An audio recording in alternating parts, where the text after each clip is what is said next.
Hey, how the fuck are you? It's me, Foxton, doing a review for this crazy motherfucker, Dan.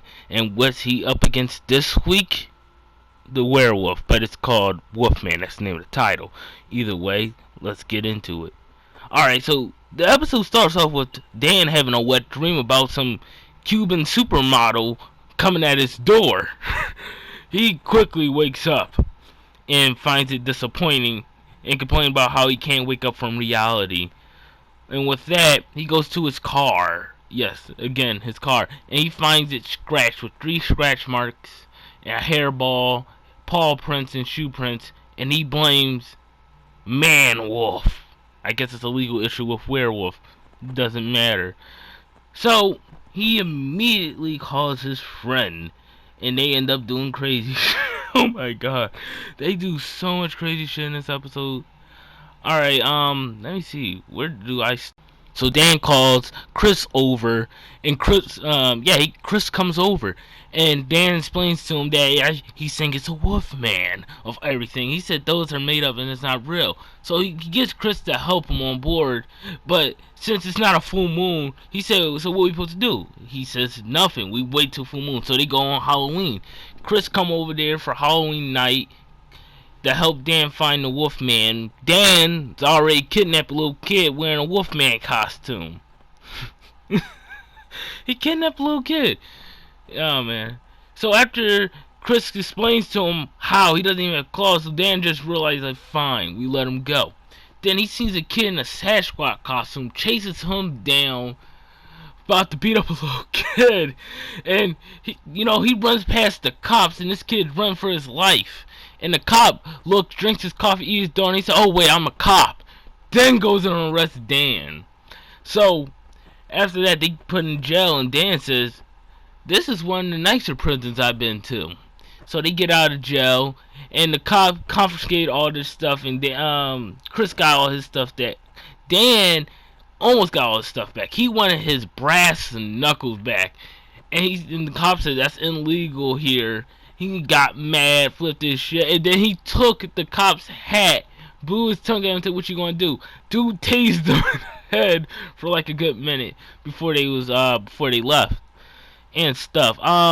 And dude, Chris is driving his car, and they got stuck in traffic, and then they find the Man Wolf, and he's just running tennis shoes, and like he bumps into the car, and like Dan, they like chase it. So they chased it, and they fall all the way into this area where Dan says, "Well, I guess this is where it lives," because they missed it.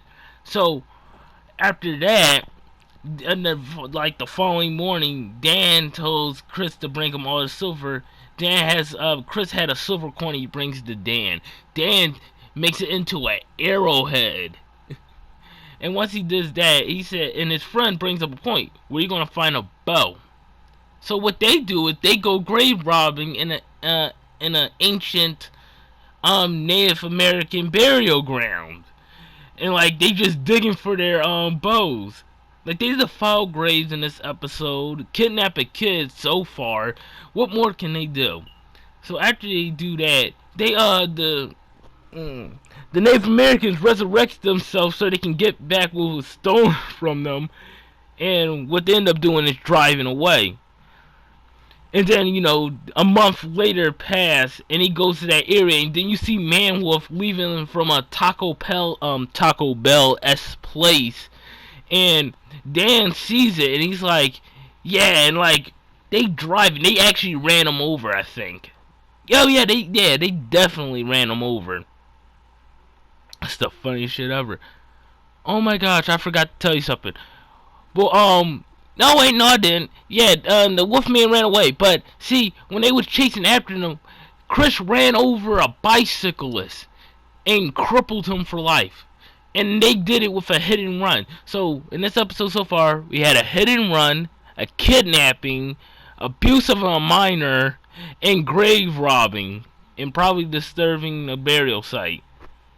Like, damn. So, they chasing down the Wolfman, and Dan telling Chris to drive faster, and he shoots the arrow into his right ass cheek. And And Dan and like Chris is like, whoa, and then they follow the blood trail because dude's bleeding out of his ass, and then leads them all the way to their apartment, well, the Wolfman's apartment, and Dan follows pursuit. And he says that blood, he said, takes it and finding out. And Chris goes to the floor, put his finger down, he actually looks his finger, he said, oh, that is blood. And I thought, this man just licked ass blood from a Wolfman. Does that mean he's gonna turn into a werewolf? Who knows? So Dan finds the apartment he's in and goes down to the parking lot. And that cuts over to the man in his room because the moon got covered over with clouds. So that leads to him turning back to human, and he's just some fat guy in his underwear. And he pulls out. He said, "Who shoots a guy with an arrow in the butt?" So Dan goes to his car. He keys his car, and keys his car, and Dan is satisfied with that. Chris is like, "Aren't you gonna kill him?" You're like, "Kill him? What for?" And like, aren't you gonna kill him? He said, "You got some serious anger issues. They got books for that." The whole irony is, like, Dan waited, like, hold this whole grudge in for 2 months to get to where he was, to get his revenge on this man, Wolf Man. And all it led up to was keying his car and shooting an arrow in his ass. I'm done. And Chris wanna kill him. So let me see. What did they do? Alright. They kidnapped the kid. They almost beat up a minor. They dug a burial ground. They got away with a hit and run and permanently crippled the man. And then they keyed someone's car. That's like all the illegal stuff they did today. Wow. Yeah. Yeah, on this episode, that's all he did. Oh my gosh. Oh, if you heard that little thing earlier, I'm sorry. That was someone calling for me. But yeah, if you enjoyed this video, like, subscribe, leave a comment below, and follow me on Twitter. I'll leave my Twitter thing in the description below. So, do your thing, and I'll start doing mine. Peace, y'all. The next review is coming out soon. It be here by tomorrow.